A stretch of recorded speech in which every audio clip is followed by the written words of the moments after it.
Good morning all of you. मेरा नाम है विवेक कुमार। स्वागत है आपका इंजीनियर्स स्टडी जोन में। तो आज हम लोग स्टार्ट करने जा रहे हैं इम्पोर्टेंट क्वेश्चन का सीरीज थर्ड सेमेस्टर के लिए कंक्रीट टेक्नोलॉजी। ओके, तो इस सिलसिले में हम लोग सबसे पहला यूनिट डिस्कस करते हैं, यूनिट नंबर 1। यूनिट नंबर 1 में पहला क्वेश्चन क्या है? What are the different types of cement, write their uses. यानी कि डिफरेंट टाइप्स ऑफ सीमेंट कौन कौन सा है और उनके यूज क्या क्या है। ठीक है। सेकेंड क्वेश्चन है explain storage of cement and its effect.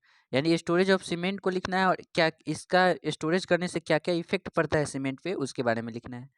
Third question क्या है? टेस्ट लिखना है, टेस्ट के बारे में। Initial and final setting time of cement क्या होता है, इसके बारे में लिखना है। Compressive strength test of cement क्या होता है और कंसिस्टेंसी टेस्ट ऑफ सीमेंट क्या होता है। ओके, तो चलिए हम लोग डिस्कस करते हैं यूनिट नंबर 1 को। तो हमारा फर्स्ट क्वेश्चन क्या था कि हम लोग डिफरेंट टाइप्स ऑफ सीमेंट कौन कौन सा यूज करते हैं। ओके, तो आंसर है सबसे पहला कि हम लोग सबसे पहला यूज करते हैं ओपीसी। और ओपीसी को बोलते हैं हम लोग क्या? Ordinary Portland cement. और इसका आईएस कोड याद रखना है तो कैसे रखेंगे? 269। ओके, आईएस कोड बार बार पूछा जाता है एसएससी जेईई एग्जाम में कि ओपीसी का आईएस कोड कितना है, तो 269। ओके, चलिए इसके बारे में ओपीसी के बारे में देखते हैं। It is also known as ordinary Portland cement और नॉर्मल सीमेंट और पोर्टलैंड सीमेंट। ओपीसी को ही हम लोग क्या कहते हैं? ऑर्डिनरी सीमेंट कहते हैं, या नॉर्मल सीमेंट कहते हैं, या फिर पोर्टलैंड सीमेंट कहते हैं। तो तीनों नाम आपको क्लियर क्लियर होगा। ऑर्डिनरी बोल रहे हैं यानी कि क्योंकि सबसे पहला हम लोग बेसिक्स यूज करते हैं तो ओपीसी का करते हैं, या फिर नॉर्मल। और पोर्टलैंड चूंकि पोर्टलैंड नामक स्थान से प्राप्त होता है इसलिए हम लोग इसको पोर्टलैंड सीमेंट भी कहते हैं। ठीक है। ओपीसी यानी कि ordinary Portland cement is most commonly cement which is used in concrete construction, beam column sleeper. यानी कि जो हम लोग कंक्रीट से कंस्ट्रक्शन करते हैं, जैसे बीम का कंस्ट्रक्शन करना हुआ, कॉलम का कंस्ट्रक्शन करना हुआ, स्लीपर का कंस्ट्रक्शन करना हुआ, ये सब में हम लोग मोस्टली यानी कॉमन तौर पे कौन यूज करते हैं? ओपीसी का ही यूज करते हैं। ठीक है, तो पहला देखिए ओपीसी का यूजेस क्या है। पहला हम लोग देख लिए, उसका यूज भी देख लेते हैं। ओपीसी का यूज क्या है? OPC use for making cement mortar plain. यानी कि प्लेन सीमेंट मोटार को हम लोग को बनाना है, यानी कि जनरल वर्क करना है। ठीक है, तो उसके लिए हम लोग ओपीसी यूज करेंगे। Reinforced concrete brick work etc, यानी कि ओपीसी बनाने के लिए करना है या फिर पीपीसी बनाने के लिए करना है। पीपीसी प्लेन सीमेंट कंक्रीट यहाँ पे लिखा हुआ है, पीपीसी का मतलब। ओके, तो अगर ओपीसी का यूज करना है हमको प्लेन कंक्रीट बनाने के लिए, ठीक है, उसके लिए हम लोग कर सकते हैं। यानी कि ऑर्डिनरी वर्क के लिए, जो नॉर्मल वर्क होता है उसके लिए हम लोग ओपीसी का यूज करते हैं। जैसे हम लोग को बिल्डिंग कंस्ट्रक्ट करना हुआ या फिर कंक्रीट से बीम कॉलम ये सब बनाना है तो हम लोग ऑर्डिनरी ओपीसी का यूज करेंगे, ऑर्डिनरी पोर्टलैंड सीमेंट का। अगर ब्रिक वर्क करना हुआ उसके लिए भी हम लोग को ओपीसी, मोटार बनाते हैं हम लोग, उसके लिए भी ओपीसी यूज करेंगे। It is also use for plastering, यानी प्लास्टरिंग के लिए भी हम लोग ओपीसी का ही यूज करते हैं। ठीक है, तो अब हम लोग देखते हैं नेक्स्ट क्या है, आरएस रैपिड हार्डनिंग सीमेंट के बारे में। आरएससी के बारे में क्या है? देखिए, हम लोग इस सीमेंट के बारे में बहुत डिटेल में पढ़ते हैं, लेकिन अगर एग्जामिनेशन पॉइंट ऑफ व्यू के से देखा जाए तो थोड़ा थोड़ा ही लिखना होगा, इसलिए हम लोग थोड़ा थोड़ा देख रहे हैं इसके बारे में। पहले देखिए रैपिड हार्डनिंग सीमेंट क्या होता है। It is similar to OPC but it has more CS3 because it is ground V2 form of grind more finely. मतलब देखिए आरएससी को क्या किया जाता है, हम लोग इसमें C3S का मात्रा बढ़ा दिया जाता है। देखिए इस सिमिलर होता है, देखिए यहाँ पे क्या लिखा है, it is similar to OPC, यानी ओपीसी के जैसा ही होता है, but it has more C3S। चार कंपोनेंट होता है, C3S, C2S, C3A और C4AF। ये चार कंपोनेंट होता है सीमेंट का, कंस्टिट्यूएंट कह सकते हैं। बॉक्स कंपाउंड जो होता था, बॉक्स कंपाउंड में हम लोग C3S को बढ़ा देते हैं, और फाइनली मतलब ग्राइंडिंग जब करते हैं, जब पीसते हैं सीमेंट को, जब क्लिंकर्स को पीसते हैं उस समय फाइनल बहुत ज़्यादा ग्राइंडिंग कर देते हैं। It develop rapid strength. देखिए रैपिड हार्डनिंग सीमेंट कहने का मतलब क्या है? रैपिड हार्डनिंग मतलब हार्ड जल्दी हो जाएगा, तो इसलिए कह रहा है कि it develop rapid strength. Hardening और हार्ड हार्ड होना और सेट होना दोनों अलग अलग चीज़ होता है। ठीक है, हार्ड मतलब होता है स्ट्रेंथ गेन कर लेना। ठीक है, सेट हो जाना मतलब उसका कंसिस्टेंसी खत्म हो जाता है, यानी वर्केबिलिटी खत्म हो जाता है। ओके, नेक्स्ट देखिए, rapid hardening cement obtain same strength in 1 day which A ordinary cement obtain in 3 day. मतलब अगर देखिए ओपीसी जितना स्ट्रेंथ 3 दिन में गेन कर रहा है, ओपीसी जितना स्ट्रेंथ 3 दिन में गेन कर रहा है, उतना स्ट्रेंथ आरएससी हम लोग 1 दिन में गेन कर लेता है। ओके, तो ये मेन पॉइंट हो गया इसके लिए। It is used where rapid development of strength is desired and formwork is to be removed as early as possible.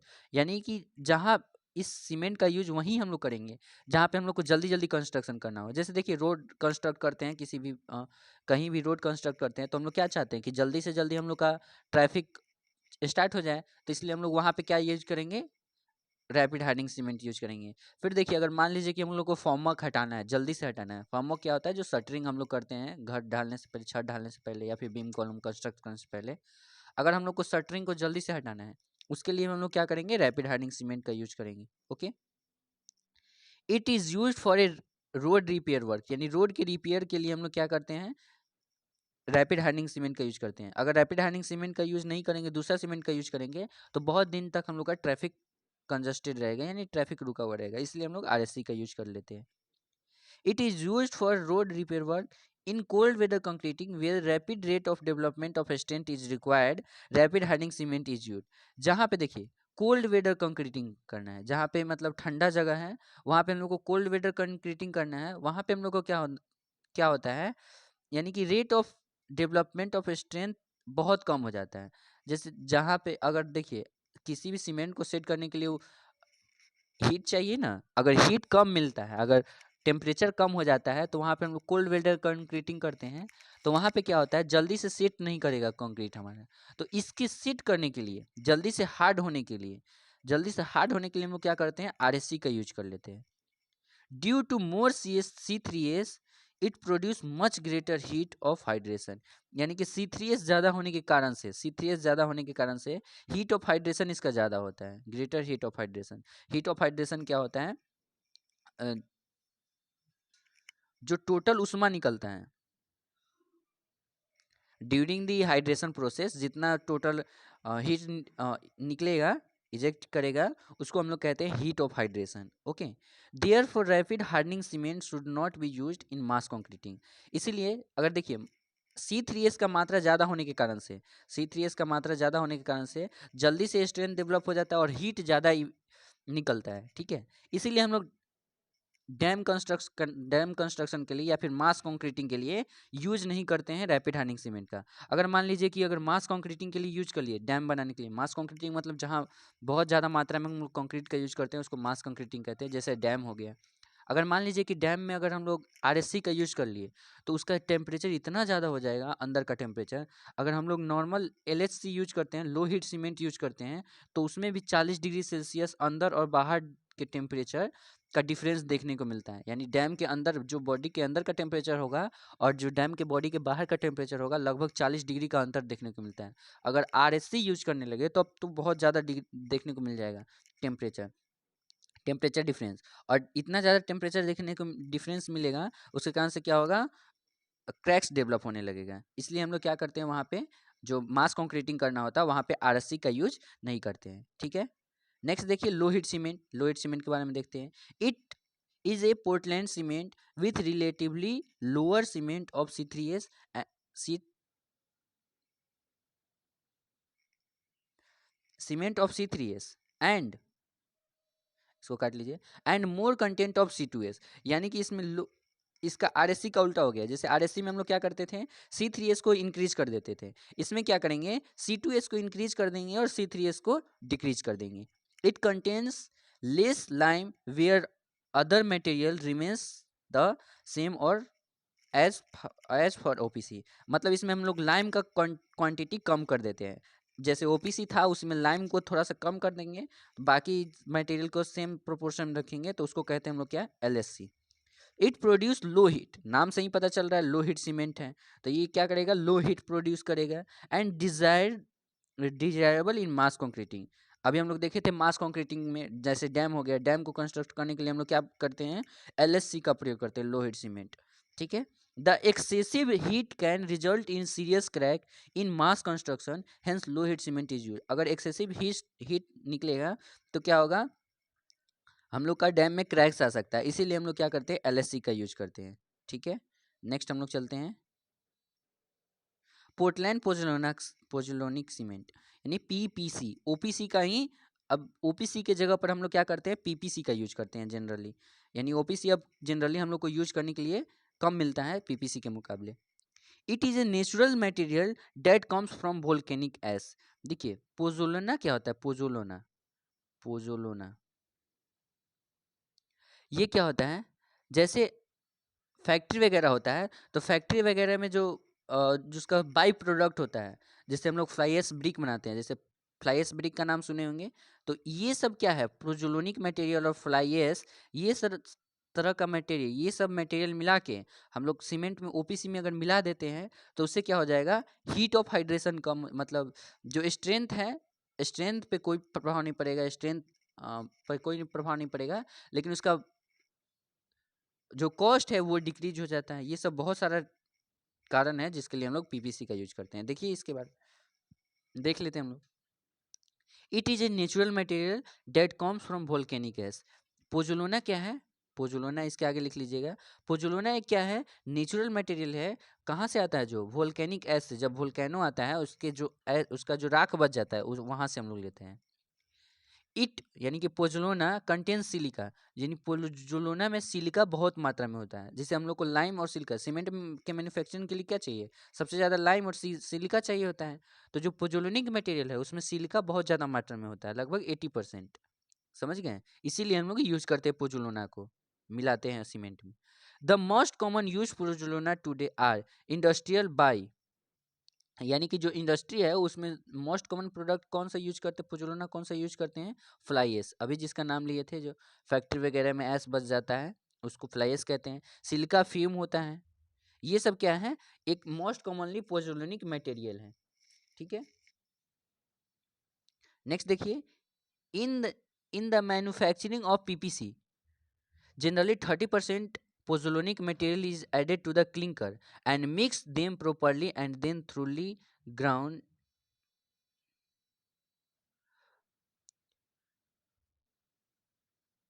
thoroughly ground। मतलब क्या करते हैं हम लोग, जब हम लोग पीपीसी का निर्माण करना होता है तो ओपीसी में 30% तक हम लोग पोजोलोनिक मटेरियल को ऐड करके ग्राइंडिंग कर देते हैं। जब ग्राइंडिंग करना होता है, क्लिंकर जब बन जाता है उसके बाद हम लोग जब ग्राइंडिंग करने जाते हैं तो उस समय हम लोग क्या करते हैं, पीपीसी का 30% ऐड कर लेते हैं, पोजोलोनिक मटेरियल ओपीसी में 30% तक ऐड कर लेते हैं, और उसके बाद क्लिंकर क्लिंकर जब के साथ रख के उसको पीस देते हैं, तो उसके बाद हम लोग का पीपीसी बन जाता है। Okay, it has no cementing property, मतलब जो पोजोलोनिक मटेरियल है उसके पास क्या सीमेंटिंग प्रॉपर्टी पाया जाता है, नहीं पाया जाता है, but it combine with lime to produce cementitious property. देखिए पोजोलिनिक मटेरियल जो होता है उसके पास सीमेंटिंग प्रॉपर्टी नहीं पाया जाता है, मतलब जो बाइंडिंग करने का प्रॉपर्टी है वो नहीं पाया जाता है, लेकिन जैसे ही वो लाइम के साथ कंबाइन कर लेता है तो उस क्या प्रोड्यूस करता है, सीमेंटियस प्रॉपर्टीज को आ जाता है उसमें, सीमेंट मतलब सीमेंट के जैसा प्रॉपर्टी आ जाता है। Due to pozzolana free lime in the cement is removed and hence cement become resistance to chemical attack. यानी जो पोजुलोना को जब हम लोग ऐड करते हैं तो उससे क्या होता है, जो फ्री लाइम आना चाहिए था वो तो रिएक्ट हो जाता है इसके साथ। फ्री लाइम जो रहता है, फ्री लाइम हम लोग अभी देखें ना कि जब लाइम के साथ जब पोजोलोनिक मटेरियल ऐड होता है तो उसको क्या सीमेंटियस प्रॉपर्टी प्रोड्यूस करता है। वहीं अगर ये इसका लाइम तो ये यूज कर लिया पोजोलोनिक मटेरियल, इसीलिए इसके पास जब लाइम कम है तो इसके पास केमिकल से अटैक मतलब केमिकल से रेसिस्ट करने का क्षमता बढ़ जाता है।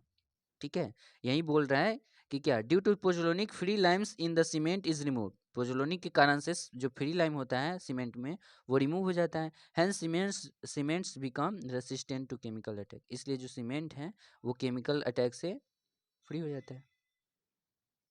नेक्स्ट देखिए, PPC has low rate of development of strength but ultimate a strength is same as OPC, मतलब जो पीपीसी का होता है स्ट्रेंथ डेवलपमेंट धीरे धीरे होता है, लेकिन ये नहीं कि धीरे धीरे स्ट्रेंथ डेवलप हो रहा है तो जो ओपीसी है उससे कम स्ट्रेंथ डेवलप होगा, उसके बराबर स्ट्रेंथ का डेवलप हो जाता है अल्टीमेटली। ठीक है, it is use for all concrete construction, PPC और पीसीसी और आरसीसी। ऊपर में पीएससी पीपीसी हम बोल रहे थे, पीसीसी लिखा हुआ था, सॉरी, कोई बात नहीं। यहाँ पे ध्यान ध्यान दीजिए, it is use for all concrete construction. हम ऊपर में एक बात बोले थे क्या, कि ओपीसी के जगह पर अब हम लोग पीपीसी का ही यूज करते हैं। ठीक है, it is also use in construction of dam. हम लोग डैम के कंस्ट्रक्शन में भी यूज कर सकते हैं इसको। जनरली हम लोग एलएससी का प्रयोग करते हैं, लोहेड सीमेंट का, लेकिन इसका भी यूज कर सकते हैं। It is mainly use in hydraulic construction, यानी कि जब वाटर में हम लोग को कंस्ट्रक्शन करना है तो वहाँ पे केमिकल अटैक का चांसेस बढ़ जाता है। इसीलिए हम लोग जनरली वाटर में क्या करते हैं, वाटर में जितना भी कंस्ट्रक्शन करना होता है हाइड्रोलिक कंस्ट्रक्शन, उसके लिए हम लोग पीपीसी का ही यूज करते हैं। ठीक है, silica fume is mineral, note point देखिए, silica fume is a mineral and mixer composed और सब मिक कार्बन सब मिक्रॉन पार्टिकल, यानी 100 to 150 times smaller than A grade of cement of amorphous silicon diode. ये सब फालतू का पॉइंट लिखा हुआ है, इसका कोई फायदा नहीं है। चलिए अब हम लोग देखते हैं नेक्स्ट टाइप का cement, sulphate resisting cement. Sulphate resisting cement क्या होगा, it is similar to OPC cement but it contains very low C3S C3A and C4AF। देखिए हम लोग क्या किए हैं, ऊपर हम लोग सबसे पहला सीमेंट पर है ओपीसी, ओपीसी ही से ही हम लोग अगर C3S का क्वांटिटी बढ़ा दिए थे तो हम लोग का आरएससी बन गया था। और आरएससी बनने के बाद एलएससी बनाते, low heat cement, rapid hardening cement के बाद अगर लो हीट सीमेंट बनाए थे तो हम लोग क्या किए थे, उसमें C3S को कम कर दे रहे थे और C2S को बढ़ा दे रहे थे। फिर पीपीसी बनाना होता था तो ओपीसी में ही हम लोग पोजोलेनिक 30% मटेरियल मिला देते हैं, तो उससे पीपीसी बन जाता है। अगर हमको सल्फेट रेसिस्टिंग सीमेंट बनाना है तो इसमें हम लोग क्या करेंगे, इसमें जो C3A है और C4AF है, जिसके कारण से ज़्यादा हीट ऑफ हाइड्रेशन डेवलप होता है और C4AF इसी फालतू का कंपाउंड बन जाता है, बोगिस कंपाउंड। तो ये सब को कम कर देने से हम लोग का क्या बनता है, सल्फेट रेसिस्टिंग सीमेंट।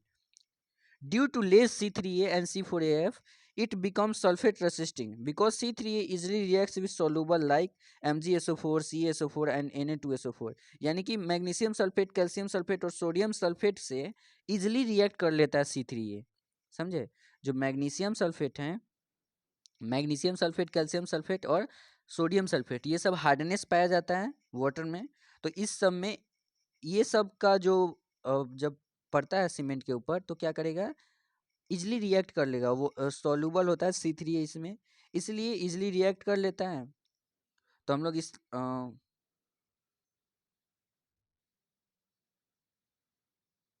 इसीलिए क्या बन जाता है, sulphate resisting cement.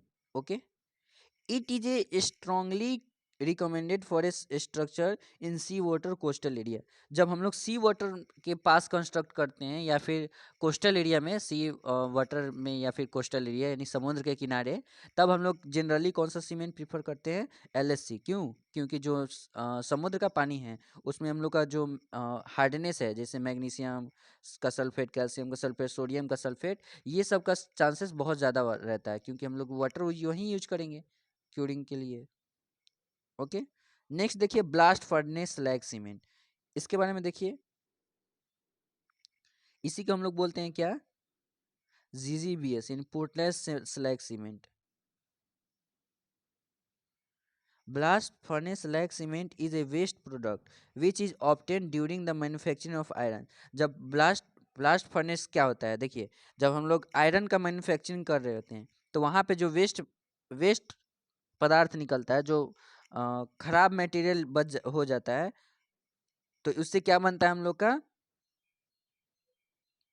Blast furnace slag cement बनता है। ठीक है, blast furnace slag contains iron, silica, aluminium, lime. यानी कि जो ब्लास्ट फर्नेस स्लैग होता है वो भी एक तरह का, जैसे पोजोलोना होता था वैसे ही ब्लास्ट फर्नेस स्लैग होता है। ठीक है, तो ये क्या होता है, आयरन के मैन्युफैक्चरिंग बना है, इसलिए इसमें कंटेंट क्या करता है, आयरन भी होता है, सिलिका भी होता है, एल्यूमिना भी होता है, लाइम भी होता है। देखिए लाइम, सिलिका, एल्यूमिना होता है, इसीलिए हम लोग सीमेंट में यूज कर रहे हैं। अगर लाइम नहीं रहता, इसमें लाइम का प्रॉपर्टी नहीं रहता, तो हम लोग इसमें यूज, सिलिका का प्रॉपर्टी नहीं रहता तो हम लोग इसमें सीमेंट में यूज नहीं करते। इसमें पाया जाता है लाइम, सिलिका, इसलिए क्योंकि सीमेंट में हम लोग जानते हैं इंग्रेडिएंट के रूप में लाइम और सिलिका सबसे ज़्यादा होता है, तो इसीलिए हम लोग इसका भी यूज कर लेते हैं। During the manufacturing of blast furnace slag cement, slag is crushed and mixed with cement clinker and both ground together to form cement. यानी जब हम लोग मैन्युफैक्चरिंग करते हैं ब्लास्ट फर्नेस स्लैग सीमेंट का, तो हम लोग क्या करते हैं, स्लैग को क्या करते हैं, जो स्लैग है ब्लास्ट फर्नेस स्लैग, उसको पीस देते हैं, मिक्स कर देते हैं और सीमेंट के साथ मिला देते हैं। किस सीमेंट के साथ, ओपीसी के साथ। It is cheaper than OPC, यानी कि अगर हम लोग वेस्ट मटेरियल का यूज कर रहे हैं सीमेंट बनाने के लिए, तो ऑफकोर्स सा बात है कि सस्ता होगा ओपीसी से। It can be use for all purpose as OPC. जो जिस जिस पर्पस के लिए हम लोग ओपीसी का यूज करते हैं उस पर्पस के लिए, जैसे बिल्डिंग कंस्ट्रक्शन के लिए होगा, कंक्रीटिंग के लिए पीसीसी और आरसीसी, सबके लिए हम लोग यूज कर सकते हैं, जो जो ओपीसी का यूज करते हैं। It can be use for dam, bridge and marine construction. जैसे पीपीसी का समझिए ना, पीपीसी जैसा था वैसा ही है, ऐसा ही है blast blast furnace like cement. Okay, it can be used.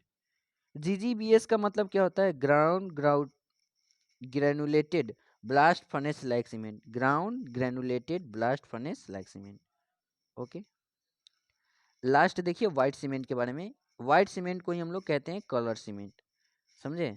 तो यहाँ पे देखिए व्हाइट सीमेंट के बारे में, white cement and colour cement is similar to OPC but only difference is colour. यानी कि व्हाइट सीमेंट और कलर सीमेंट दोनों क्या है, ओपीसी ही है, लेकिन सिर्फ डिफरेंस क्या है, तो सिर्फ कलर का डिफरेंस है। White cement is manufactured from A special raw material like white chalk and China clay having low content of iron oxide. यानी वाइट सीमेंट एक स्पेशल तरह का सीमेंट होता है जिसको हम लोग मैन्युफैक्चर कैसे करते हैं, मैन्युफैक्चर कैसे करते हैं, वाइट चॉक को ले लेते हैं और चाइना क्ले, ठीक है, ये दोनों को लेकर तब हम लोग बनाते हैं, मैन्युफैक्चर करते हैं वाइट सीमेंट का, ठीक है। इस सब में लो कंटेंट ऑफ आयरन ऑक्साइड रहता है, यानी कि इसमें जो कलर पिगमेंट है वो आयरन ऑक्साइड कलर प्रोवाइड करता है, ये सब लेस अमाउंट में होता है। Colour cement consist of Portland cement with 5 to 10% coloured pigment. यानी जो कलर्ड सीमेंट होता है उसमें हम लोग क्या करते हैं, 5 से 10% कलर पिगमेंट मिला देते हैं, यानी कलर उसमें दिखने वाला। White and colour cement is use as finishing coat face plaster to wall. यानी वाइट सीमेंट और कलर सीमेंट का यूज किस लिए करते हैं हम लोग, फिनिशिंग करने के लिए, ठीक है। और जैसे वाइट सीमेंट का यूज हम लोग टाइल्स को भी दीवार से जोड़ने के लिए करते हैं, ठीक है। तो अभी तक ले हम लोग ने जो जितना भी टाइप्स का सीमेंट देखा है उसको एक बार फिर से क्विक रिवीजन कर लेते हैं। पहला देखा हम लोगों ने क्या, ओपीसी। ओपीसी जनरली यूज किया जाता है जो हम लोग ऑर्डिनरी वर्क करते हैं उसके लिए, जैसे कॉलम बनाना हुआ, बीम बनाना हुआ। फिर हम लोग का जो पीपीसी आया, आरएससी आया। फिर आरएससी का यूज करते हैं जैसे हम लोग को अगर फॉर्मवर्क को जल्दी रिमूव करना हो या फिर रोड का रिपेयरिंग करना हो, ठीक है, ये सब के लिए हम लोग आरएससी का यूज करते हैं। इसमें खास ध्यान रखा जाता है वहाँ नहीं यूज करना है, इसमें C3S को बढ़ा देते हैं, C2S को कम कर देते हैं। एलएससी में देखिए C2S को बढ़ा देते हैं, C3S को कम कर देते हैं। इसमें इसको कहाँ यूज करते हैं, जैसे डैम का कंस्ट्रक्शन करना हुआ। पीपीसी भी सेम यूज होता है जहाँ ओपीसी यूज होता है। ओनली डिफरेंस क्या है कि जो पीपीसी है उसमें पोजोलोनिक मटेरियल मिलाया जाता है, जैसे फ्लाईएस वगैरह मिला के 30% अमाउंट तक हम लोग पीपीसी मिला देते हैं और ग्राइंडिंग कर देते हैं। उसके बाद हम लोग इसको डैम कंस्ट्रक्शन के लिए भी यूज कर सकते हैं, ओपीसी जहाँ यूज होता है उसको भी कर सकते हैं, और हाइड्रोलिक कंस्ट्रक्शन के लिए भी। फिर हम लोग ने देखा सल्फर असिस्टिंग सीमेंट। इसमें क्या होता है, जो C3A है और C4AF है, इसका क्वांटिटी को कम कर दिया जाता है, इसका अमाउंट को कम कर दिया जाता है, ताकि क्या होता है, जो MgSO4 है, CaSO4 है और Na2SO4 है, ये सब रिएक्ट इजिली कर लेगा जो C3A के साथ, वो अब रिएक्ट नहीं कर पाएगा, इसीलिए ये सल्फेट प्रूफ बन गया, सल्फेट से रसिस्ट कर लिया। फिर हम लोग ब्लास्ट फर्नेस स्लैग सीमेंट देखे, यानी कि GGBS देखे, यानी कि ground grouted blast furnace slag देखे, सीमेंट देखे। ये भी कहाँ यूज किया जाता है, डैम के कंस्ट्रक्शन में, ब्रिज कंस्ट्रक्शन, मैराइन कंस्ट्रक्शन में। इसमें भी ब्लास्ट फर्नेस स्लैग नाम का जो आयरन के मैन्युफैक्चरिंग में वेस्ट मटेरियल होता है उसको कहते हैं, उसी का यूज करके बनाया जाता है, ठीक है। लास्ट में देखिए व्हाइट सीमेंट और कलर सीमेंट।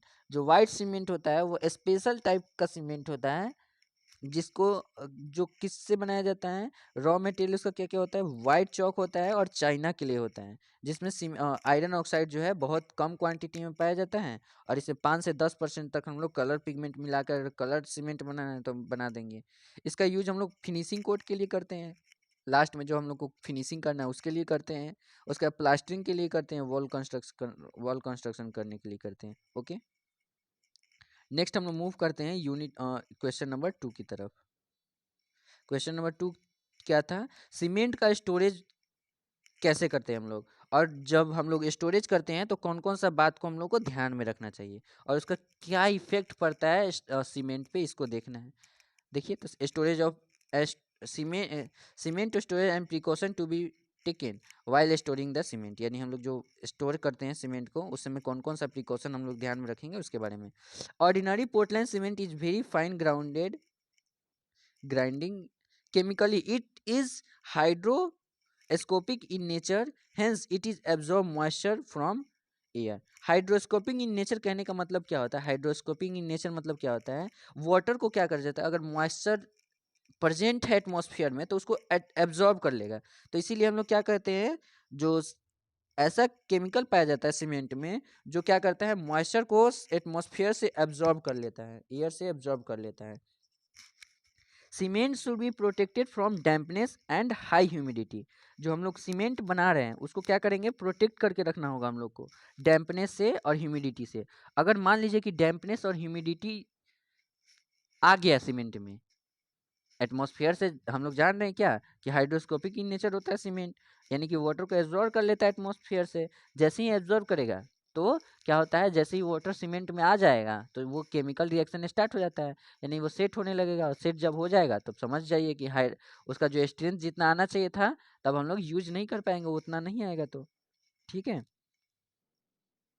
नेक्स्ट देखिए, the store room where the cement bags are to be stored must be totally water tight. जहाँ हम लोग स्टोर रूम बना रहे हैं सीमेंट रखने के लिए, वो क्या होना चाहिए, वाटर टाइट होना चाहिए। उसमें किसी भी तरह से लीकेज नहीं होना चाहिए वाटर का, गलती से भी उसमें पानी अंदर नहीं जाना चाहिए।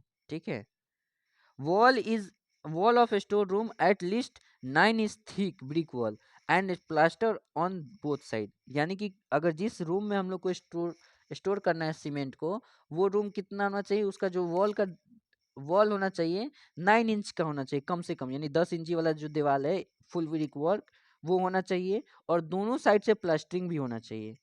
ठीक है, bag should not B stacked more than 8 high. यानी कि जब हम लोग स्टैकिंग कर रहे हैं, स्टैकिंग क्या होता है, ये मान लीजिए कि एक सीमेंट का बैग है, फिर इसके ऊपर से दूसरा सीमेंट का बैग लगा रहे हैं, तीसरा लगा रहे हैं, तो इसको कहते हैं हम लोग स्टैकिंग, यानी एक के ऊपर एक ढेर लगाना। तो बैग जब हम लोग ढेर लगाते हैं तो एक जब ढेर लगाते हैं उसमें 8 से ज़्यादा बैग को हम लोग को नहीं रखना है एक स्टैक में।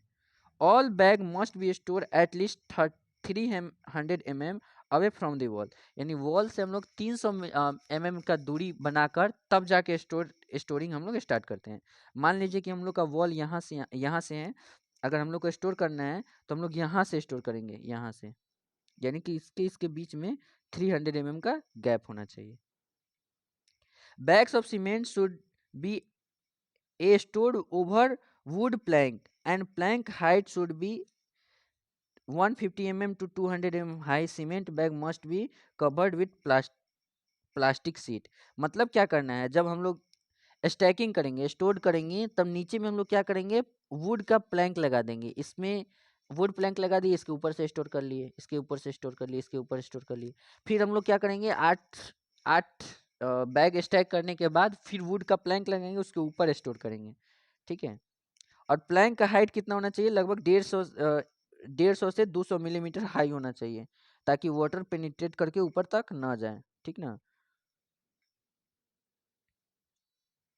और जब हम लोग सीमेंट को स्टोर कर लिए तो क्या करेंगे, प्लास्टिक सीट से कवर कर देंगे, यहाँ पे लिखा हुआ है प्लास्टिक सीट से कवर कर देंगे। ओके, नेक्स्ट हम लोग देखते हैं effect of storage of cement. सबसे पहले देखिए क्या होता है ना, कि जैसे जितना दिन तक हम लोग स्टोर करेंगे उसके अनुसार से स्ट्रेंथ डिक्रीज होते जाता है। ठीक है, इसीलिए हम लोग स्ट्रेंथ नहीं करते हैं। देखिए टेबल, देखिए यहाँ पे टेबल, इस टेबल को देखिए, cement as received from factor, strength देखिए 100% होता है। और जब हम लोग 100%, और उसमें जैसे देखिए इनिशियली स्ट्रेंथ कितना होगा, जितना के लिए हम लोग मैन्युफैक्चर किए उतना 100%, और उसमें रिडक्शन देखने को मिला नहीं, कुछ नहीं रिडक्शन देखने को मिला। अब देखिए 3 महीना बाद उसका स्ट्रेंथ मात्र 80 से 85% बच जाता है, यानी कि 15 से 20% तक रिड्यूस हो जाता है। 80 से 85 बच जाता है, यानी कि 15 से 20 रिड्यूस हो जाता है। 6 महीना बाद देखेंगे कि तो 30 से 25 से 30% घट जाता है, यानी 70 से 75 बचा रहता है। और 1 साल के बाद देखेंगे तो क्या होता है, 50 से 60% ही बचा रहता है, यानी कि आधा स्ट्रेंथ 1 साल में खत्म हो जाता है। इसीलिए कहा जाता है कि हम लोग 6 महीना से अगर ज़्यादा सीमेंट का स्टोर हो गया है तो उस सीमेंट को यूज नहीं करेंगे, ठीक है, किसी भी कंस्ट्रक्शन को करने के लिए। Due to long storage of cement, cement loses its strength, यानी कि अगर लॉन्ग स्टोरेज करते हैं, लॉन्ग समय के लिए स्टोर करते हैं, तो सीमेंट क्या करता है, अपना स्ट्रेंथ को लॉस कर देता है।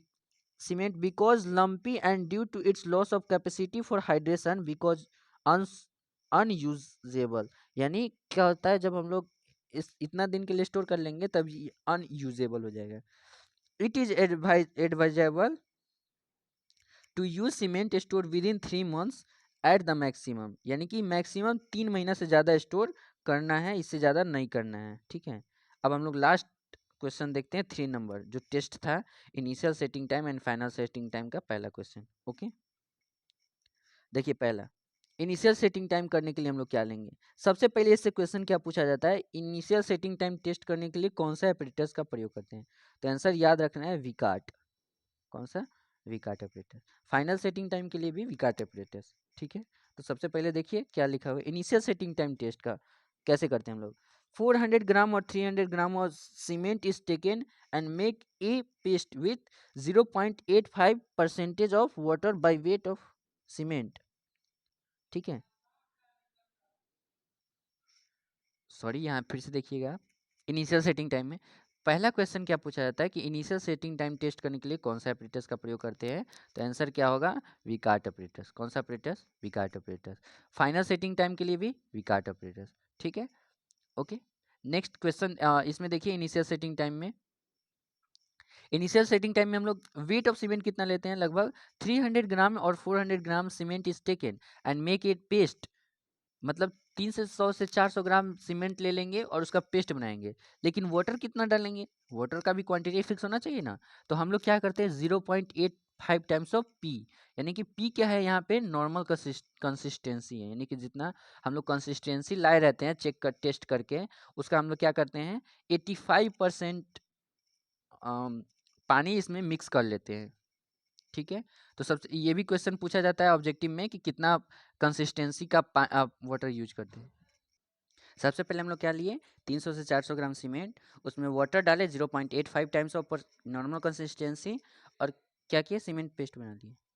उसके बाद क्या किया, सीमेंट पेस्ट बनाने के बाद हम लोग क्या किए, विकेट मोल्ड में फिल कर दिए उस सीमेंट पेस्ट को, ठीक है।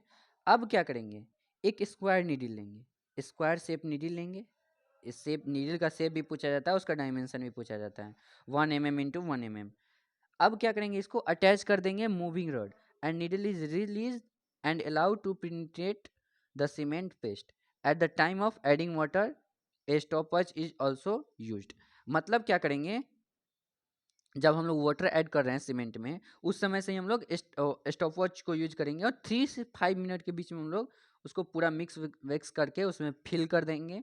और फिल करने के बाद हम लोग जैसे ही पेनिट्रेशन स्टार्ट करवाएंगे, उससे क्या होगा, जैसे ही पेनिट्रेशन स्टार्ट करवाएंगे तो उसमें कुछ न कुछ नीचे जाएगा, डेप्थ नीचे जाते जाएगा।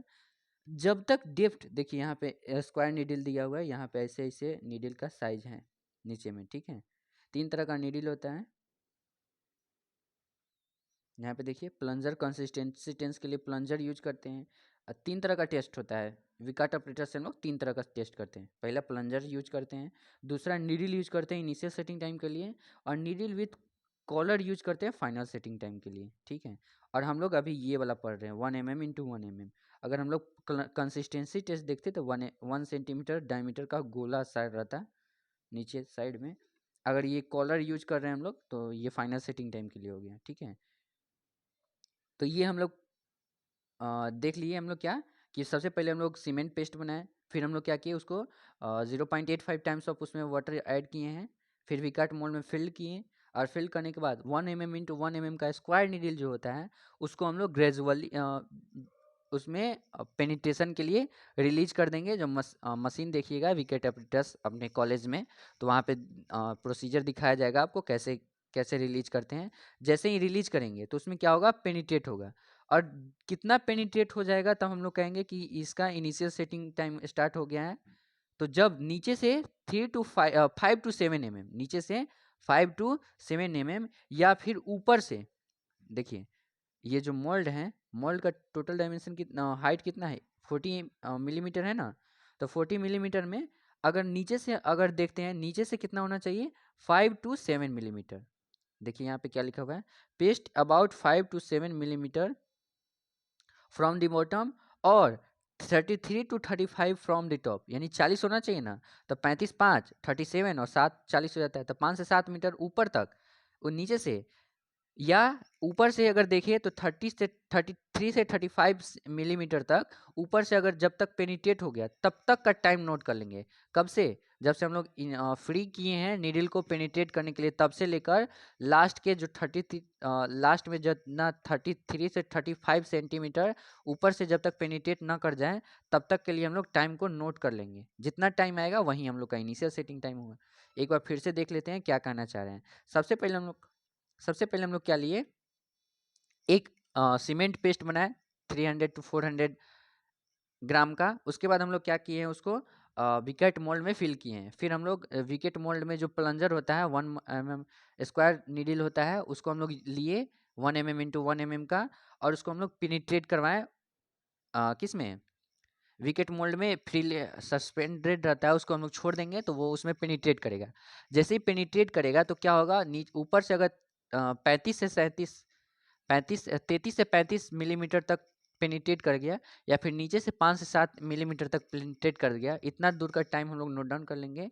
इसी को कहते हैं हम लोग initial setting time. I hope आपको समझ में आ गया होगा क्या कहना चाह रहे हैं। ओके, ये रहा हम लोग का विकेट मोल्ड। इसमें देखिए, इसी में हम लोग नीडल या प्लंजर ऐड करते हैं और इसको रिलीज करते हैं, और यहाँ पे मोल्ड रखा हुआ रहता है, इसमें पेनिट्रेट करता है। यहाँ पे मोल्ड रखा हुआ रहेगा और इसमें पेनिट्रेट करेगा नीचे, जितना पेनिट्रेट करेगा उसको हम लोग को टाइम नोट डाउन कर लेते हैं। ठीक है, देखिए दूसरा टेस्ट क्या है, final setting time. The cement paste prepared in initial setting time is used in final setting time test. यानी कि जो सीमेंट टेस्ट हम लोग इनिशियल सेटिंग टाइम के लिए पेस्ट यूज कर रहे हैं, उसी टेस्ट सीमेंट को हम लोग फाइनल सेटिंग टाइम के लिए भी यूज कर सकते हैं। The needle with circular collar is attached in place of square needle. जो हम लोग स्क्वायर नीडल यूज कर रहे थे किस में, आईएसटी में, इनिशियल सेटिंग टाइम में, वैसे ही एफएसटी में जब हम लोग को चेक करना है फाइनल सेटिंग टाइम, तब हम लोग क्या करेंगे, स्क्वायर शेप का नीडल यूज करेंगे। स्क्वायर शेप के बदले हम लोग सर्कुलर शेप कॉलर वाला जो नीडल है उसको अटैच कर देंगे। The needle is gently release the time at which the needle make an impression on concrete paste and the collar fail to make impression is called final setting time. देखिए इसमें needle और column, यहाँ पे देखिए क्या होगा, ऐसा कुछ शेप का रहता है, ऐसा रहता है, अगर जूम करके देखे तो ऐसा, और इसमें ऐसा रहता है, ऐसा। जब तक ये अगर यहाँ ध्यान दीजिए, ये इसमें नीडल है और ये है कॉलर। ठीक है, जब नीडल उसमें इंप्रेशन बना ले, नीडल इंप्रेशन बना ले, लेकिन कॉलर से कुछ उस पर फर्क नहीं पड़ेगा, तब जाके हम लोग कहेंगे क्या, फाइनल सेटिंग टाइम है। ये हम लोग का इतना फाइनल सेटिंग टाइम है। सेटिंग टाइम मतलब क्या, टाइम नोट डाउन करेंगे। ठीक है, कितना देर। और अगर हम लोग ओपीसी के लिए देखें तो ओपीसी के लिए 60 मिनट होता है इनिशियल सेटिंग टाइम, और आपका जो 10 घंटा होता है final setting time. Okay, I hope आपको समझ में आया होगा।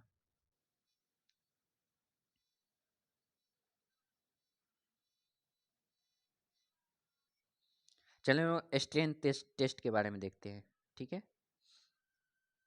A mixture of cement 185 gram and sand 555 gram having proportion 1:3 by weight is prepared, and then water p/4 plus 3 is added. We mix it till the uniform color appear। मतलब क्या है, हम लोग को 185 ग्राम सीमेंट लेना है, 185 ग्राम सीमेंट, 555 ग्राम क्या लेना है, सैंड, यानी कि 1:3 में लेना है, तो 185 ग्राम ये ले लेंगे और सैंड को 555 ग्राम ले लेंगे, और उसको कितना वाटर इसमें डालेंगे, तो p/4 प्लस 3। p क्या है, नॉर्मल कंसिस्टेंसी, जो इतना कंसिस्टेंसी वाटर का है हम लोग चेक टेस्ट करेंगे, वो कंसिस्टेंसी टेस्ट, उसका हम लोग क्या लेते हैं, p/4 प्लस 3% वाटर ले लेते हैं, और उसको तब तक मिक्स करते रहेंगे जब तक यूनिफॉर्मली मिक्स ना हो जाए। ठीक है, सेकेंड स्टेप, फर्स्ट स्टेप में हम लोग क्या किए, 185 ग्राम सीमेंट लिए और 555 ग्राम क्या लिए, सैंड, और उसको 1:3 हो गया प्रोपोर्शन, तो उसमें हम लोग Py4 + 3% वाटर को ऐड कर देंगे और तब तक मिक्स करते रहेंगे जब तक कि यूनिफॉर्म कलर ना आ जाए। सेकेंड स्टेप में देखिए, now we prepare 3 samples of cube जिसका साइड क्या है 70.6 millimetre, having phase area 5000 millimeter square. After 24 hours, sample cube is removed from mold and submerged in clean water for 28 days and taken out at 28 days before testing. मतलब हम लोग को क्या करना है, 3 सैंपल बनाना है इससे। 76 उसका साइज कितना रहेगा, 70.6 मिलीमीटर का, और जो ऊपर का डायमीटर रहेगा 500 यहाँ पे होगा, 5000 मिलीमीटर स्क्वायर का ऊपर का डायमीटर एरिया रहेगा। उसको क्या करेंगे, 24 आवर्स के लिए 3 सैंपल बना लिए, उसको क्या करेंगे, फिल कर देंगे मोल्ड में। ये मोल्ड का डायमेंशन है 70.6 मिलीमीटर और 5000 मिलीमीटर स्क्वायर। इसको इससे हम लोग क्या किए, मोल्ड में 3 मोल्ड बनाकर फिल कर दिए, और उसको क्या किए 24 आवर्स के बाद उससे मोल्ड हटा लेंगे और पानी में रख देंगे, सबमर्ज करेंगे पानी में। कितना दिन के लिए, 28 डेज के लिए क्लीन वाटर में सबमर्ज कर देंगे। और जब 28 डेज के बाद जैसे ही हम लोग को टेस्ट स्टार्ट करना है, उससे 28 दिन पहले हम लोग सीमेंट का जो क्यूब बनाया है उसको निकाल लेंगे। ओके, सबसे पहले क्या किया हम लोग, 185 ग्राम सीमेंट और 555 ग्राम सैंड लेकर 1:3 में मिक्स किए, और उसमें Py4 + 3% वाटर को ऐड करके और यूनिफॉर्मली मिक्स होने तक ले हम लोग उसको मिक्स करते रहे। फिर क्या हुआ, हम लोग का जो मोल्ड था, मोल्ड का जो क्रॉस सेक्शन एरिया पूछा जाता है 5000 मिलीमीटर स्क्वायर, इसको हम लोग क्या किए, उसमें फिल कर दिए और 24 आवर्स के लिए ऐसे ही छोड़ दिए, और उससे मोल्ड हटा लेंगे 24 आवर्स के बाद, और उसको फिर पानी में हम लोग सबमर्ज कर देंगे वाटर को 28 डेज के लिए। जैसे ही 28 डेज के लिए सबमर्ज करेंगे, और जब हम लोग को टेस्ट करना होगा उससे 28 डेज बिफोर हम लोग क्या करेंगे, उससे पानी से निकला हुआ होना चाहिए। ठीक है, फिर हम लोग क्या करेंगे, यूनिवर्सल टेस्टिंग मशीन में जाएंगे। किस में जाएंगे, यूनिवर्सल टेस्टिंग मशीन, CTM बोलते हैं, UTM बोलते हैं, या फिर कंप्रेशन टेस्टिंग मशीन, CTM बोलते हैं। CTM या UTM में जाएंगे और उसमें क्यूब को प्लेस कर देंगे। फिर क्यूब प्लेस करने के बाद क्या करेंगे, ग्रेजुअल लोड अप्लाई करेंगे। Load is applied at the rate of 35 Newton पर मिलीमीटर स्क्वायर पर मिनट, यानी कि इतना स्ट्रेस से हम लोग पर मिनट उस पर लोड अप्लाई करेंगे 35 न्यूटन पर मिलीमीटर स्क्वायर से। उसके बाद अगर इतना जब लोड अप्लाई करने के बाद हम लोग कंप्रेसिव स्ट्रेंथ कैसे निकालेंगे, जितना पर वो क्रॉस हो जाएगा, टूट जाएगा जितना पर, और जितना area on the force applied, जितना फोर्स पर एरिया लगा, इस दोनों को जब डिवाइड कर देंगे, जिस एरिया पर फोर्स लग रहा है उसको डिवाइड कर देंगे, तो उससे हम लोग का क्या निकल जाता है, कंप्रेसिव स्ट्रेंथ। ये रहा आपका CTM मशीन, इसमें हाइड्रोलिक लगा रहता है।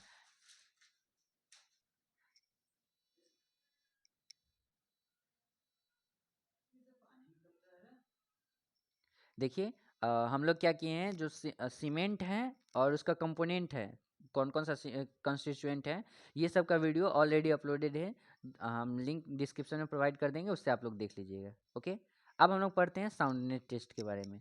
तो साउंडनेस टेस्ट के लिए कौन सा ऑपरेटर्स यूज करते हैं, तो 2 तरह का ऑपरेटर्स है। पहले है कौन सा, ली चैटलियर ऑपरेटर्स और ऑटोक्लेव ऑपरेटर्स। पहला कौन सा है, ली चैटलियर, और दूसरा है ऑटोक्लेव। तो हम लोग दोनों के बारे में 1 बाय 1 देखेंगे, ठीक है। तो ये रहा आपका सीमेंट जो साउंडनेस टेस्ट करता है उसका ऑपरेटर्स, ठीक है। देखिए इसको हम लोग टेस्ट करते हैं, चेक करते हैं कि कौन कौन सा है टेस्ट। देखिए, साउंडनेस टेस्ट ऑफ सीमेंट 2 तरह से होता है, ली चैटलियर ऑपरेटर्स लाइम के लिए, साउंडनेस अगर लाइम के 3 चीज़ की वजह से होता है, LSM, लाइम, सल्फर और मैग्नीशिया। लाइम, लाइम, सल्फर और मैग्नीशिया की वजह से, इस तीनों की वजह से साउंडनेस होता है। अगर हम लोग को लाइम की वजह से साउंडनेस देखना है तो उसके लिए हम लोग कौन सा टेस्ट करते हैं, ली चैटलियर टेस्ट करते हैं। अगर मैग्नीशिया की वजह से देखना है तो ऑटोक्लेव टेस्ट करते हैं, ठीक है। पहले हम लोग देखते हैं कि साउंडनेस टेस्ट आखिर होता क्या है। देखिए, purpose of this test is to detect the change in volume of cement after setting. देखिए, जैसे ही हम लोग पानी पानी मिलाकर उसको सीमेंट को सेट होने के लिए छोड़ देते हैं। उसके बाद जैसे मान लीजिए कि पहला हम लोग इतना मोटा क्यूब बनाए थे, क्या होता है इस क्यूब का जब कुछ दिन होता है तो ये थोड़ा सा वॉल्यूम एक्सपैंड कर जाता है, ज़्यादा बड़ा हो जाता है। अगर ये बड़ा हो गया तो इसको कहेंगे अनसाउंड। अगर बड़ा हो गया तो क्या कहेंगे? अनसाउंड। यानी जितना बड़ा था उतना रह गया तो उसको साउंड कहेंगे। अगर ज़्यादा बड़ा हो गया, इतना बड़ा हो गया पहले से, इतना पहले था अब इतना ज़्यादा हो गया, इतना ज़्यादा हो गया, तब इसको क्या कहेंगे? Unsound cement. ठीक है, देखिए इसको क्या कहते हैं। Purpose of this cement test is to detect the change in volume of cement. यानी कि अगर वॉल्यूम चेंज करेगा, इसी को डिटेक्ट करने के लिए हम लोग क्या कहते हैं? साउंडेड टेस्ट करते हैं। Cement is tested by Lee Chatelier method और बाय ऑटोक्लेव मेथड। यानी जो सीमेंट होता है उसको ऑटोक्लेव और ली चैटलियर एपरेटस से साउंडनेस का टेस्ट कर सकते हैं। It is very important test because due to unsoundness of cement, concrete और मोटार में क्रैक्स एंड डिसइंटीग्रेट। अगर सीमेंट अनसाउंड हो गया, अगर सीमेंट अनसाउंड हो गया तो क्या हो गया? वॉल्यूम चेंज देखने को मिलेगा। अगर सीमेंट अनसाउंड है तो इतना इतना मोटा हम लोग कंस्ट्रक्ट किए थे और बढ़ के इतना बड़ा हो जाएगा, और जैसे ही इतना बड़ा होगा तो हम लोग को क्या देखने को मिलेगा? क्रैक्स देखने को मिलेगा। क्या देखने को मिलेगा? क्रैक्स एंड डिसइंटीग्रेट हो जाएगा इसके फलस्वरूप जो भी हम लोग स्ट्रक्चर बनाए रहेंगे। अब देखिए ली चैटलियर एपरेटस के बारे में हम लोग, ली चैटलियर मेथड से हम लोग कैसे चेक करते हैं उसके बारे में लिखा हुआ है। Cement paste is prepared with 100 gram cement and 0.78 times of normal consistency of water. यानी कि हम लोग क्या करते हैं? 100 ग्राम सीमेंट का पेस्ट ले लेते हैं और उसमें जैसे हम लोग इनिशियल सेटिंग टाइम के लिए 0.85 लेते थे, वैसे ही ली चैटलियर के लिए कितना लेते हैं? 0.78 टाइम्स ऑफ पी। ठीक है, इनिशियल सेटिंग टाइम के लिए हम लोग 300 to 400 ग्राम सीमेंट लेते थे, इसमें 100 ग्राम सीमेंट ले रहे हैं। नेक्स्ट, दोनों कम हो रहा है, यानी जो वाटर कंटेंट था वो भी और जो सीमेंट का क्वांटिटी है वो भी। A mould of 30 mm diameter and 30 mm height is placed on glass plate and filled with cement paste. यानी कि एक मोल्ड आता है, इसका डायमीटर कितना रहेगा? 30 mm। इसका जो डायमीटर है वो भी 30 रहेगा, ये जो डायमीटर है, और इसका हाइट भी रहेगा 30 mm। इसको क्या करेंगे हम लोग? प्लेस कर देंगे ग्लास शीट के ऊपर और इसमें फिल कर देंगे हम लोग मोटार। ठीक है, उसके बाद क्या होता है? Mould cover with glass plate on the both side submerged in the water at the temperature of 27 degree to 32 degree continue separated is measured. मतलब हम लोग क्या करेंगे? इसको क्या करेंगे? अब सबमर्ज कर देंगे पानी में, वाटर में हम लोग सबमर्ज करेंगे और इसका टेम्परेचर सेट कर देंगे 27 डिग्री से 32 डिग्री से सेंटीग्रेड तक टेम्परेचर रहना चाहिए। ठीक है, उसके बाद mould is again submerged in water. ठीक है, पहले देखिए, पहले क्या था? जब मोल्ड था उसके दोनों साइड ग्लास शीट लिए थे और उसको वाटर में सबमर्ज कर दिए थे और टेम्परेचर कितना सेट किए थे? 27 डिग्री टू 32 डिग्री सेल्सियस। इसमें जो ऑब्जेक्टिव पूछा जाता है कि हम लोग लीच एट लेयर टेस्ट करते हैं, उसके लिए कंसिस्टेंसी वाटर का कितना अमाउंट लेते हैं? तो 0.78 टाइम्स ऑफ पी। और सीमेंट का इसका वजन नहीं पूछता है। मोल्ड का डायमीटर पूछ लेता है 30 mm और हाइट पूछ लेता है 30 mm। ठीक है, 24 आवर्स के लिए सबमर्ज करने के बाद हम लोग सेकेंड नेक्स्ट स्टेप पे देखते हैं क्या लिखा हुआ है। Mould is again submerge in water and water is heated in such a way that boiling point of water is reach in 25 minute to 30 minute and water is now boiled for 3 hours. यानी कि हम लोग क्या करेंगे?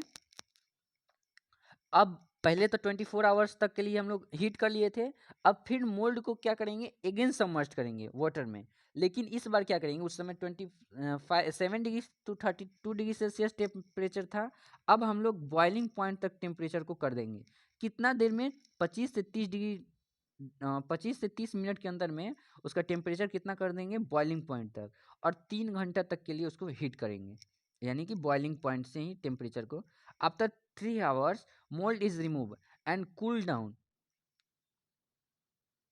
Every distance between the indicator point is measured again and distance between the indicator point is measured again. यानी कि अब क्या करेंगे? 3 आवर्स के बाद मोल्ड को हटाएंगे और उसको कूल होने देंगे। ठीक है, इंडिकेटर उसका for OPC and RSC 10 mm limited maximum, और फॉर सुपर सल्फेट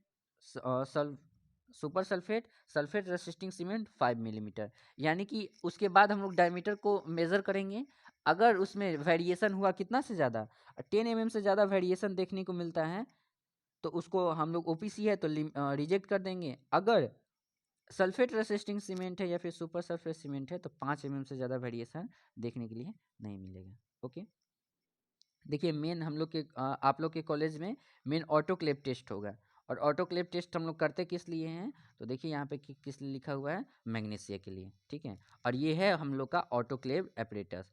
इसमें क्या करते हैं हम लोग, इसमें देखिए ये होता है एक बॉक्स होता है ऐसे, और इसमें एक ऐसे लगा हुआ रहता है ऐसे, इससे ये अटैच रहता है, इससे ये हम लोग इसमें फुल कर देते हैं, और कुछ देर के बाद जब छोड़ते हैं कुछ दिन के बाद, तब ये कितना इसका डिफ्लेक्शन हुआ है ये इसको मेजर करते हैं इसको। तो ये इसी को हम लोग कहते हैं ऑटोक्लेव टेस्ट। तो देखिए हम लोग 1 बाय 1 करके देखते हैं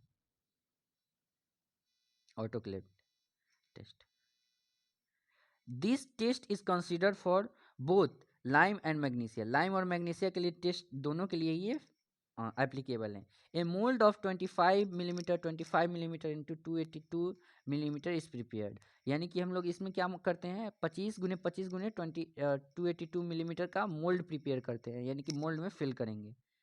now sample is placed in autoclave at room temperature and steam pressure inside the autoclave is raised in such a way that pressure of steam reach 2.1 Newton per millimeter square in 60 to 75 millimeter and the pressure is maintained for 3 hours। इसमें हम लोग क्या करते हैं, pressure को in steam pressure इतना steam create कर देते हैं टेम्परेचर देके कि उसमें जो स्टीम है कितना प्रेशर लगाने लगे, जो वेपर प्रेशर है वो 2.1 न्यूटन पर मिलीमीटर स्क्वायर से स्क्वायर तक हो जाए, कितना देर में, 60 टू 75 मिनट में। उसके बाद ये 3 घंटा तक हम इसी प्रेशर को मेंटेन रखेंगे। जो वेपर प्रेशर हम लोग क्रिएट किए हैं कितना 2.1 न्यूटन पर मिलीमीटर स्क्वायर, इतना को हम लोग मेंटेन करके रखेंगे 3 घंटे के लिए।